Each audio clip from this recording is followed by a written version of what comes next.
Hello everyone, good morning all of you. So कल हमने क्या किया था, Newton Fourier's law of heat conduction के बारे में एक वीडियो बनाया था। सो उसमें हमारा एक ही एग्जांपल कवर हुआ था। सो इस वीडियो में नेक्स्ट जो टाइप है, टाइप वन टाइप टू, दो टाइप के एग्जांपल है। टाइप वन में हमें या तो टेम्परेचर पूछा जाता है टाइप वन में, और टाइप टू में हीट लॉस।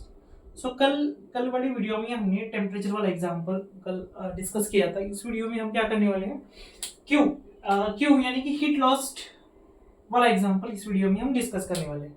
ठीक है, so let's start with the, सबसे पहले तो हम क्या करेंगे कि हीट लॉस के फिर से एक बार वो वाला स्टेटमेंट हम रिपीट करेंगे। और फूरियर्स लॉ ऑफ हीट कंडक्शन क्या कहता है, the rate of heat transfer per unit area is directly proportional to the dt by dr. So dt by dr is your temperature gradient। और ये सब सॉल्व करने के बाद आपको एक डेरिवेशन में यहाँ पे एक्सप्लेन नहीं करने वाला हूँ, क्योंकि सबसे इंपॉर्टेंट हमें इंपॉर्टेंट क्या है, वो एग्जाम्पल इंपॉर्टेंट है। So derivation is not important for your in your examination. So you can write directly after this statement. इसके बाद आप डायरेक्टली क्या लिख सकते हो, minus Q upon 2k pi minus Q upon 2k pi log R, ये log आपका natural logarithm है, plus C is equal to T. So this is very important statements. ये स्टेटमेंट बहुत इंपॉर्टेंट है आपके Fourier's law of heat conduction में। ठीक है, सो हम क्या करने वाले, इसी के ऊपर एक एग्जांपल है, आपको सामने एग्जांपल दिख रहा होगा। So using this statement, the rate of heat transfer per unit area is directly proportional to the temperature gradient. तो ये वाला स्टेटमेंट है फूरियर्स लॉ का, इसी के बारे में हम इस वीडियो में डिस्कस करने वाले हैं। Let's start with the example. Okay, so example read करेंगे। एग्जांपल रीड करने के बाद हमें इसका सॉल्यूशन भी फाइंड करना है। ठीक है, सो एग्जांपल क्या है, देखो, if pipe is a 10 centimetre in diameter contains a steam eight 100 degree Celsius. हम पूरा रीड करेंगे पहले, बाद में समझने की कोशिश करेंगे। एक स्टीम पाइप है 10 सेंटीमीटर, कंटेन्स करता है steam, it is covered with the abstracts, मतलब ये इंसुलेशन मटेरियल टाइप है, 5 सेंटीमीटर थिक। वो जो इंसुलेशन मटेरियल वाला जो लेयर है वो 5 सेंटीमीटर है। For which K is your, K is thermal conductivity proportionality constant, कुछ भी कह सकते हैं इसको। And the outer surface is at 30 degree, यानी कि आपका रूम टेम्परेचर 30 डिग्री सेल्सियस है। क्वेश्चन क्या है, देखो, find the amount of heat loss per hour from a meter long pipe. So try to draw the diagram. Small करेंगे तो भी कोई दिक्कत नहीं है। ठीक है, you just need to draw small diagram for understanding purpose, that's it. So आपका जो, yes, this is your R1। R1 radius कितना है, देखो, the pipe is 10 centimetre diameter. Diameter यानी कि आपका रेडियस कितना होगा, 5 होगा। ठीक है, अब यहाँ पे क्या दिखा है, वहां पे टेम्परेचर है, स्टीम, एक्चुअल स्टीम यहाँ पे होता है, वो कितना है आपका 100 डिग्री सेल्सियस। ठीक है, स्टीम। अब यहाँ पे और एक क्या क्वेश्चन गिवन है, it is covered with the abstracts, मतलब इसका मतलब है इंसुलेशन मटेरियल वाला जो पार्ट है वो कितना है, 5 सेंटीमीटर थिक। 5 सेंटीमीटर थिक वो आउटरलेस्ट लेयर मोर है, आउटरमोस्ट लेयर है। ठीक है, तो ये वाला सेंटर पार्ट है जहां पे हमारा एक्चुअल स्टीम होता है। ठीक है, अब ये लेयर 5 है, तो ये 5 + 5 यानी कि आपका R2 जो रहेगा, कंप्लीट R2। सो R2 कितना रहेगा आपका 10, यानी कि जब टेम्परेचर T1 आपका टेम्परेचर 100 है, 100 डिग्री सेल्सियस है, तब आपका R1 कितना होगा, R1 कितना है आपका 5 है। ठीक है, अब आपका T2 यानी कि आउटर मोस्ट टेम्परेचर, यानी कि room temperature which is 30 degree Celsius.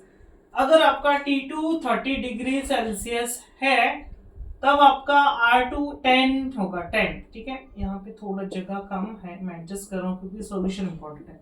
सो तब R2 कितना है आपका 10 सेंटीमीटर है। 10 सेंटीमीटर मतलब सेंटर से लेकर आउटर मोस्ट तक का डिस्टेंस। ठीक है, अभी क्वेश्चन क्या है, देखो, find the amount of heat loss per hour from a meter long pipe. ठीक है, आपको सेंटीमीटर में है, मीटर में कन्वर्ट करके आपको हीट लॉस फाइंड करना है। जब जब आपको हीट लॉस फाइंड करना होता है, तब तब आपको क्या करना है कि सिर्फ Q का वैल्यू फाइंड करना है, Q, हीट लॉस। सो हमारा जो स्टेटमेंट है, again I have write here, मैं लिखने की कोशिश करूंगा, by Fourier's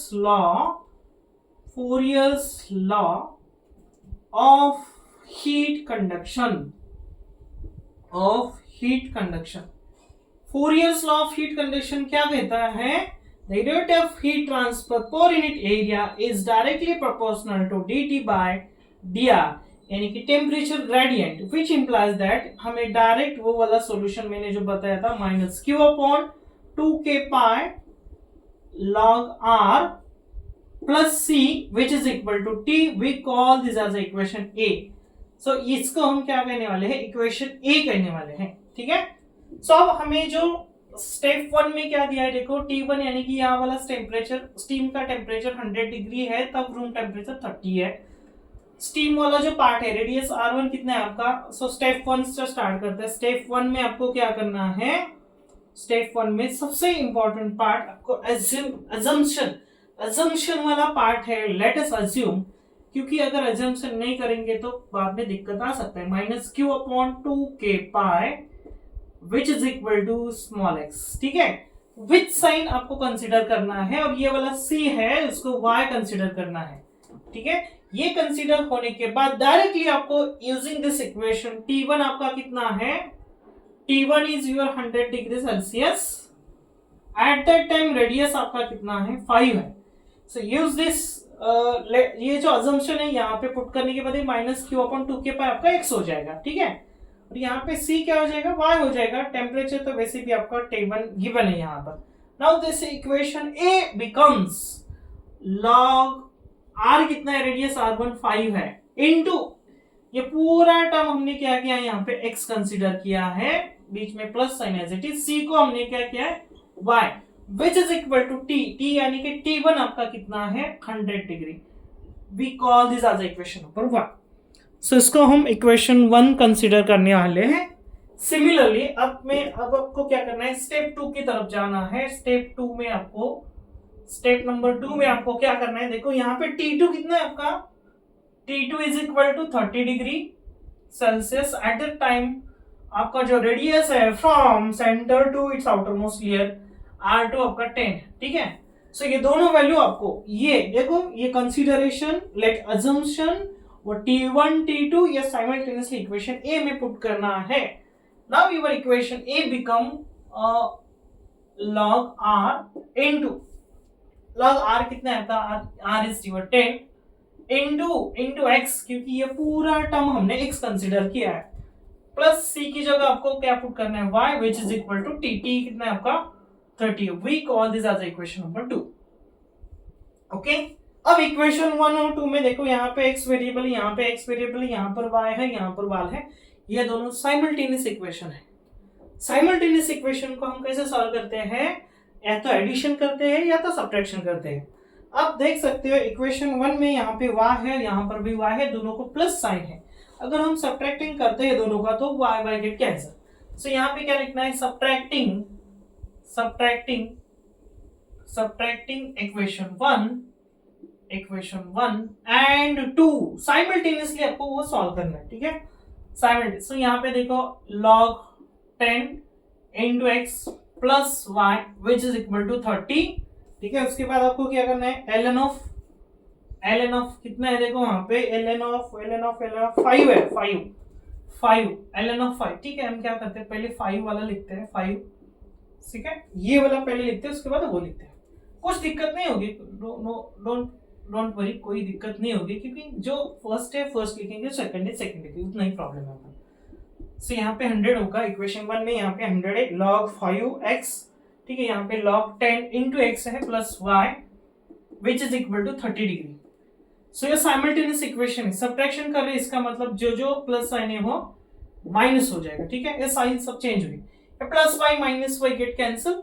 simply log a, यहाँ पे देखो log a log b, यानी कि log of a minus b, यानी कि आप x दोनों में कॉमन है।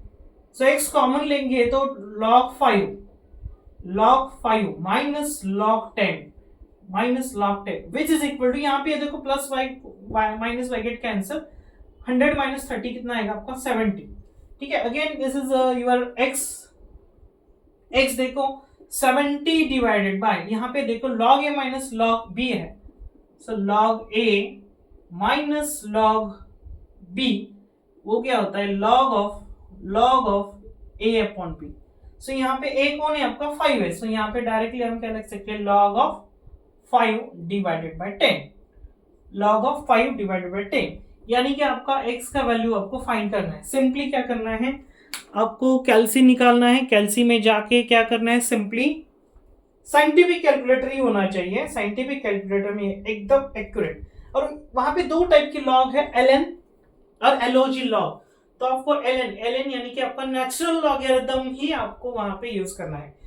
ln में जा, ln प्रेस करो, ln कितना है आपका 70 एज इट इज, देखो यहाँ पे 70 as it is divided by ln। Directly आप कर सकते हो, क्या है आपका 5/2 यानी कि 1/2 भी आप लिख सकते हो। ln ऑफ 1/2 कितना होगा, माइनस पॉइंट, देखो कितना आ रहा है आंसर, -6931 तक जा सकता up to 4 digit, sorry 0.-0.6931 4 digit तक आपको लेना है। आप आगे भी ले सकते हो, ऐसा कुछ दिक्कत नहीं है, ठीक है। अब हम क्या करेंगे, देखो नेक्स्ट स्टेप हमारा क्या है, next step is our 70 divide by, ये माइनस साइन वैसे तो आने वाला है इधर, सो यहाँ पे क्या करना है आपको, सिंपली 70 डिवाइडेड बाय 0.6931, सो ये आपका आंसर आ रहा है -100.999955, ठीक है, ये आपका आंसर आ रहा है, ठीक है। This is your value of x। अब जब जब हमें हीट निकालना है, हीट यानी कि Q का वैल्यू जब जब हम निकालेंगे तब हमें Y के वैल्यू की जरूरत नहीं होगी, ठीक है। अगर टेम्परेचर निकालने तो Y की value is important, value of Y is important, लेकिन यहाँ पे हम सिर्फ x हमारा क्या है, देखो यहाँ पे -q/2 की डायरेक्टली हम Q कैलकुलेट कर सकते हैं। अब ये ऑलरेडी यहाँ पे माइनस साइन है, देखो x आपका क्या है -q/2k pi which is equal to x का वैल्यू क्या है आपका 100.9955, ठीक है। यहाँ पे भी माइनस है, यहाँ पर भी माइनस है, माइनस माइनस गेट कैंसिल, तो q/2k pi which is equal to 100.9955, ठीक है। अब आपको Q यानी कि हीट लॉस निकालना है ना, so Q equal to 2k pi into 100.99, ठीक है। 99 तक लेते हैं हम, 5 नहीं लेंगे तो भी चलेगा, कोई दिक्कत नहीं, ठीक है। आफ्टर डेसिमल 2 ही डिजिट लेंगे, सो Q इक्वल टू आपका K, देखो K का वैल्यू यहाँ पे गिवन है, K is your thermal conductivity, वो कितना है 0.006006 इनटू यहाँ पे देखो K यानी कि आपका थर्मल कंडक्टिविटी है, सॉरी थर्मल कंडक्टिविटी ऑलरेडी लिख लिया हमने, यस। पाई का वैल्यू कितना होता है, स्टैंडर्ड वैल्यू है 3.14 और ये कितना है हमारा 100.99, ठीक है। वहां तक ही हम वैल्यू निकालने वाले हैं, ठीक है। अब आपको सिंपली क्या करना है, आपका कैलकुलेटर निकालना है, कैलकुलेटर साइंटिफिक कैलकुलेटर ही निकालो, साइंटिफिक में आपका एक्यूरेट आंसर आने वाला है। अब क्वेश्चन देखो क्या है, find the amount of heat loss per our यानी कि ये कैलोरी पर सेकेंड, हीट का यूनिट होता है कैलोरी पर सेकेंड, ठीक है। आवर्स में करने के लिए आपको 3600 से मल्टीप्लाई करना पड़ेगा, लेकिन उससे पहले आपको क्या करना है, ये जो आपको सामने वाला कैलकुलेशन दिख रहा है इसको मल्टीप्लाई करेंगे, कितना आता है देखो 2 इंटू कितना है 0.006 इंटू 3.14 इंटू 100.99, ठीक है। ये आपका आंसर आ रहा है, ये आंसर आ रहा है देखो 2 इंटू, सही एक बार चेक करता हूं मैं, यस ये कितना आ रहा है आपका 0.3805, ठीक है 05। अब जो भी आंसर आया है इसको क्या करना है आपको 3000, क्योंकि ये कैलोरी पर सेकंड में होगा, कैलोरी पर सेकंड, ठीक है। अगर आपको आवर्स में कन्वर्ट करना है, इसको कैलोरी पर सेकंड आवर्स में करना है तो क्या करना पड़ेगा 0.3805 इंटू 3600 से मल्टीप्लाई करो तो आपका आंसर आ जाएगा 3600 से मल्टीप्लाई करने के बाद आपका Q होगा, ये कैलोरी पर आवर्स में कन्वर्ट हो जाएगा, ये आंसर आएगा आपका 13.69। अब 6990 ये आपका होगा कैलोरी पर आवर्स, लेकिन क्वेश्चन आपको देखो from a metre line, metre में भी कन्वर्ट करना है क्योंकि हमारा सेंटीमीटर में है, देखो 10 सेंटीमीटर, अगर उसको मीटर में कन्वर्ट करना है तो आपको मल्टीप्लाई बाय 100 भी करना पड़ेगा, ठीक है। जो भी आंसर आएगा into, just second, okay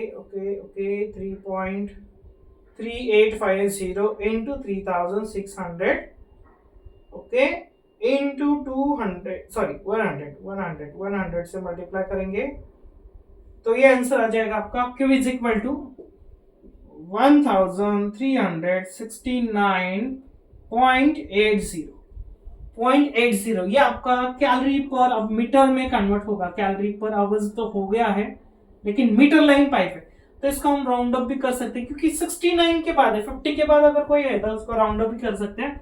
14,000 calorie पर आवर्स, कैलोरी पर hours. So this is your final answer, ये रिक्वायर्ड आपका आंसर है। अगर आपको टेम्परेचर पूछा है तो आपको टेम्परेचर वाला क्वेश्चन है तो आपको क्या करना पड़ेगा, यहाँ पर x का वैल्यू इक्वेशन 1 में पुट करो या इक्वेशन 2 में पुट करो, y का वैल्यू आपको फाइंड करना होगा और x और y का वैल्यू आपको यहाँ पे पुट करना होगा। x यानी कि आपका ये माइनस क्यू अपॉन 2 के पाए और c की जगह आपका y का वैल्यू, ये दोनों वैल्यू पुट करने के बाद आपको R3 पूछा जाएगा, यानी कि टाइप 1 का क्वेश्चन के बारे में हम डिस्कस कर रहे हैं। R3 अगर लेट से ये कितना है, यहां से लेकर यहां तक 10 है ना, अगर वो 12 हो यानी कि वो 8 हो जाए, 8 सेंटीमीटर, ठीक है, थर्ड वाला मतलब टाइप 1 में हमने जो डिस्कस किया ना, अगर आपका R3 8 सेंटीमीटर है तब आपका टेम्परेचर लॉस कितना होगा, टेम्परेचर यानी कि लेयर कम हो रहा है, लेयर कम हो रहा है मतलब टेम्परेचर कम हो रहा है, ठीक है। सो टेम्परेचर वो टाइप 1 में देखा था, लेकिन टाइप 1 में आपको क्लियरली R3 का बारे में सोचना पड़ेगा, लेकिन ये जो हमने क्वेश्चन डिस्कस किया इस वीडियो में टाइप 1 का, इसमें क्लियरली आपको simply you need to find only x, only the value of x, ठीक है। ये सबसे आसान तरीका है, यहाँ पे कहां पर भी हमने इंटीग्रेशन यूज नहीं किया है। आपको सिर्फ एक काम करना है, क्या काम करना है, ये इक्वेशन ए आपको रट्टा मारना है, पार्ट कर लो माइनस क्यू अपॉन 2 के पर, ये असम्पशन सबसे इंपॉर्टेंट पार्ट, ये पार्ट कर लो, कुछ भी हो जाए ये इक्वेशन आपको याद होना चाहिए। 5 मार्क का क्वेश्चन है दोस्तों, ये पीवाईक्यू क्वेश्चन है, 2020 में आया हुआ क्वेश्चन है, पीवाईक्यू है मतलब आप सोचो बहुत इंपॉर्टेंट पार्ट है, ओके।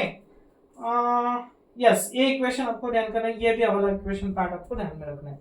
ये 2 टाइप के क्वेश्चन है, आप क्वेश्चन बैंक ऑलरेडी हमने सेंड किया है, अगर किसी को क्वेश्चन बैंक चाहिए तो मैं आपको कमेंट बॉक्स में जो हमारा डिस्क्रिप्शन में मैं मेरा नंबर शेयर करता हूँ, ठीक है। किसी को भी कोई दिक्कत है तो यू कैन डायरेक्टली कॉल मी, ठीक है, हम उसके बारे में डिस्कस करें। I will send you the all that question bank, okay, क्योंकि क्वेश्चन बैंक के मतलब क्वेश्चन बैंक ऐसा बनाया है ना, पिछले 5 साल के सभी पीवाईक्यूज उसमें ऐड किया गया है क्वेश्चन, ओके, ठीक है दोस्तों। लाइक, कमेंट और शेयर जितना हो सके इतना शेयर करो।